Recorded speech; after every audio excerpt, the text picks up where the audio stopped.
Tears streamed down her face as she clutched the $2 bill in her trembling hands. 23 years old today. And this was all she had left in the world. She hadn't celebrated a birthday since the accident. Since that night 2 years ago, when everything shattered. Her parents, her future, her reason to wake up every morning. But today, she wanted something different. Just one thing. A birthday cake. Even the smallest one. Something to prove she was still here, still worth celebrating. The problem? $2 wouldn't even buy her hope. She stared through the bakery window at the rows of perfect cakes, each one a dream she couldn't afford. Her stomach hadn't seen a proper meal in days, but right now, hunger wasn't what hurt. It was the loneliness, the suffocating weight of being completely invisible to the world. That's when she heard it. "Daddy, why is the beautiful lady crying?" A little girl's voice. Innocent, curious, concerned. Zelda looked up to see a man and his daughter standing there, watching her. The man had kind eyes, the kind that had known pain. And what he did next? No one saw it coming. Not Zelda, not his daughter, not anyone. What this single father did in that moment would change everything. But the real shock? That was still ahead. Before we continue, let us know in the comments section where in the world you're tuning in from. We love seeing how far our stories reach. And if this story speaks to you, don't forget to like, share, and subscribe. The man crouched down beside his daughter, his hand resting gently on her small shoulder. "I don't know, sweetheart," he said softly, his eyes meeting Zelda's for just a moment before looking away, as if he understood that sometimes grief needs privacy. But the little girl didn't look away. She stepped closer, her pink winter coat bright against the gray evening. "Are you sad because it's your birthday?" Zelda's breath caught. How could this child possibly know? She glanced down at the crumpled $2 bill in her hand, then back at the little girl's face, so open, so genuinely concerned. "How did you? You keep looking at the birthday cakes," the girl said simply. "And you're crying. That's what I do when I can't have something I really want." The man stood up, running a hand through his dark hair. He looked uncomfortable, like he wanted to walk away and spare Zelda the embarrassment of being seen like this. But something kept him there. "Alora," he said gently, "maybe we should... Can we buy her a cake, Daddy? Please?" "Sweetheart, I don't think..." "No," Zelda said quickly, wiping at her face with the back of her hand. "No, that's very kind. But I don't need..." The words tangled in her throat. She did need it. God, she needed something, anything to make today feel less like drowning. Alora turned to her father, tugging at his coat sleeve. "Daddy, it's her birthday. Nobody should be sad on their birthday." The man, Alaric, Zelda would learn. Later, looked at his daughter, then at Zelda, then back at his daughter. Something shifted in his expression. A resignation, maybe, or recognition. "All right," he said quietly. "All right, Alora. We can do that." "Really?" The little girl's face lit up. "No, please." Zelda started to stand, to walk away, to disappear back into the invisible life she'd been living. But Alaric held up a hand. "It's just a cake," he said. His voice was kind but firm. "Let us do this. Please." There was something in the way he said it. Not pity, not charity. Just understanding. Like he knew what it felt like to be drowning too. Zelda's throat tightened. She nodded, unable to speak. 10 minutes later, she sat on that same bench holding a small white box. Inside was a chocolate cake with "Happy Birthday" written in delicate blue frosting. It wasn't the cheapest one in the bakery. It was one of the beautiful ones she'd been staring at through the window. Alora sat beside her, swinging her legs, watching Zelda with those impossibly kind eyes. "Are you going to eat it here?" I don't know." "You should come to our house," Alora announced, as if it were the most obvious thing in the world. "We're having spaghetti for dinner. Daddy makes really good spaghetti. You can eat your cake after." Alaric, standing a few feet away, looked mildly alarmed. "Alora, I'm sure she has—" "I don't," Zelda heard herself say. The words came out before she could stop them. "I don't have anywhere to go." The silence that followed was heavy. Alaric's expression changed, not to pity, but to something deeper. Sadness, maybe, or recognition again. Like he was seeing her, really seeing her for the first time. "Then come with us," he said simply.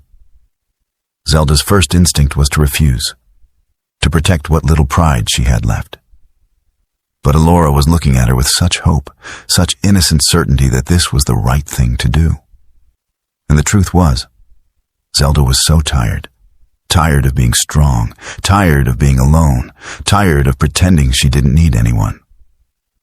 "Okay," she whispered. "Thank you."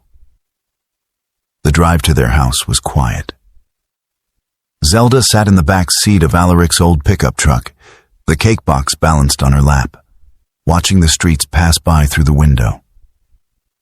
Alora chattered from the front seat, telling her father about school, about her friend Emma, about the drawing she made in art class.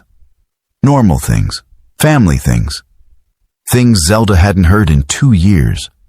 Their home was small but warm, the kind of place that felt lived in, loved. Photos lined the hallway, Alora as a baby, birthday parties, a woman with kind eyes who Zelda assumed was Alora's mother. She noticed there were no recent photos of the woman. "You can put your coat there," Alaric said, gesturing to a hook by the door. He moved into the kitchen, pulling out a pot, filling it with water. "Make yourself comfortable. This won't take long." But Zelda didn't know how to make herself comfortable.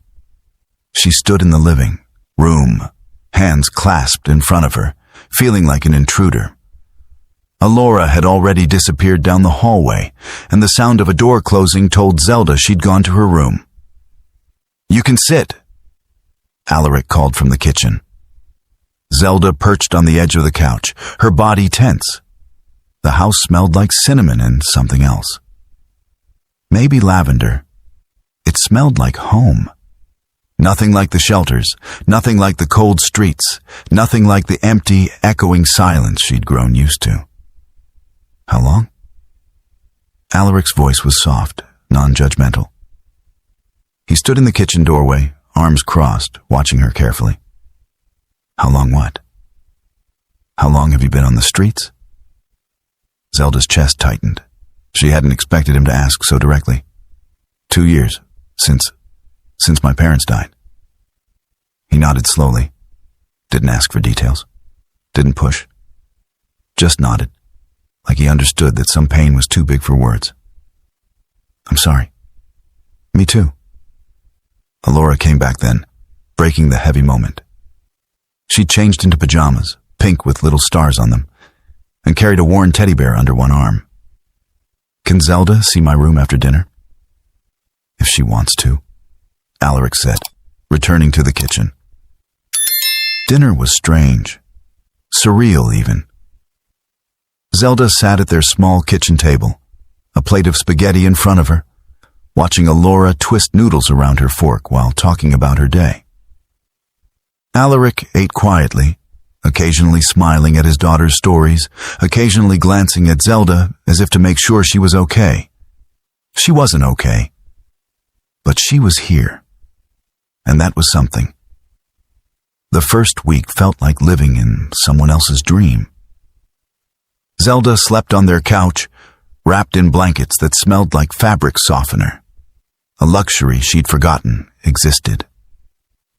Every morning, She woke to the sound of Alora's footsteps padding down the hallway, to the smell of coffee brewing, to Alaric's quiet movements as he got ready for work. She tried to make herself useful. It was the only way she knew how to justify being there. She'd wake early, fold the blankets precisely, wash any dishes left in the sink, wipe down counters that were already clean. Alaric would find her in the kitchen, rearranging things that didn't need rearranging, and he'd give her this look, gentle, slightly amused, maybe a little sad. "You don't have to do that," he said one morning, watching her organize his spice cabinet. "I want to help." Zelda didn't look at him. "You're letting me stay here. The least I can do is..." "Zelda." He waited until she turned around. "You're not a burden. You know that, right?" She didn't know that. Didn't believe it. Couldn't let herself believe it, because believing it meant letting her guard down, and letting her guard down meant she could get hurt again. "I just want to contribute," she said quietly. He studied her for a moment, then nodded. "Okay. But you don't owe us anything. I mean that." By the second week, something shifted. Alora started treating Zelda less like a guest and more like... She wasn't sure what. A friend, maybe. Or something closer. The little girl would drag her to her room after school, showing her drawings, telling her stories, asking questions about everything. "Did you have a mom and dad?" Alora asked one afternoon, sitting cross-legged on her bedroom floor while Zelda helped her color. Zelda's hand paused over the paper. "I did. They died in a car accident." "Like my mom," Alora said softly. "She died too, from being sick." "I know, sweetheart. I'm sorry." Alora looked up at her, those impossibly wise 7-year-old eyes holding more understanding than they should. "Does it stop hurting?" Zelda's throat closed. She thought about lying, about giving some comfortable answer about time healing all wounds, but Alora deserved the truth. "No," she said, "but it gets different, less sharp. You learn to carry it." "Daddy still cries sometimes," Alora whispered, like it was a secret. "At night, when he thinks I'm sleeping." Zelda's heart cracked a little more. She looked at this small, brave girl who'd lost her mother and was still somehow full of light, full of kindness. "He loves you very much." "I know." Alora went back to coloring. "I think he's lonely, though." "Are you lonely?" "Yes," Zelda admitted. "Very. Maybe you don't have to be anymore." That evening, after Alora went to bed, Zelda found Alaric in the kitchen, washing dishes. She picked up a towel and started drying without asking. They worked in silence for a few minutes, the only sound the running water and the clink of plates. "She talks about you," Alaric said finally. "Alora, she's asked me 3 times if you're going to stay." Zelda's hands stilled. "What did you tell her?" "That it's up to you." He handed her another plate. "But for what it's worth, I hope you do. Stay, I mean, at least until you figure things out." "I can't stay here forever, Alaric. I don't know what I need to do, but I can't just..." "Why not?" He turned off the water, facing her. "Why can't you stay? What's waiting for you out there?" Nothing. The answer was nothing. But admitting that felt like admitting defeat, like admitting she'd given up on ever having a real life again. "I'm not your responsibility," she said instead. "You're right. You're not." He leaned against the counter, arms crossed. "But Alora likes you, and honestly, it's nice having another adult around, someone who gets it." "Gets what?" "Loss." The word hung between them. Grief. Trying to keep going when everything feels impossible. Zelda set down the towel. "You seem like you're doing fine." Alaric laughed, but there was no humor in it. I'm not. I run a failing auto shop, I barely sleep, and half the time, I don't know if I'm doing right by Alora. Caroline, my wife, she was the one who knew how to do all this, how to make a home, how to make things feel normal. I'm just trying not to screw it up. You're not screwing it up, Zelda said softly. Alora is amazing. You're doing something right. Maybe. He ran a hand through his hair, but it's hard doing it alone. So if you're worried about being a burden, don't be. You're helping more than you know. The third week, something changed in Zelda. She started to relax, just slightly. Started to believe, just a little, that maybe she could have this. Not forever, but for now. Maybe she could let herself feel safe. She and Alaric fell into a routine. He'd come home from the shop, covered in grease and exhaustion, and she'd have dinner started. Not because she had to, but because she wanted to. Alora would do homework at the kitchen table while they cooked together. And for brief moments, it felt like a family. Tell me about before, Alaric said one night, chopping vegetables while Zelda stirred sauce. Before everything fell apart. I was in college, she said, studying art. I wanted to be an illustrator, children's books maybe. Something that made people feel something, you know? Why'd you stop? Couldn't afford it. After my parents died, everything they had went to paying off debts and medical bills. I had nothing left. No family, no money, nowhere to go. She kept stirring, watching the sauce bubble.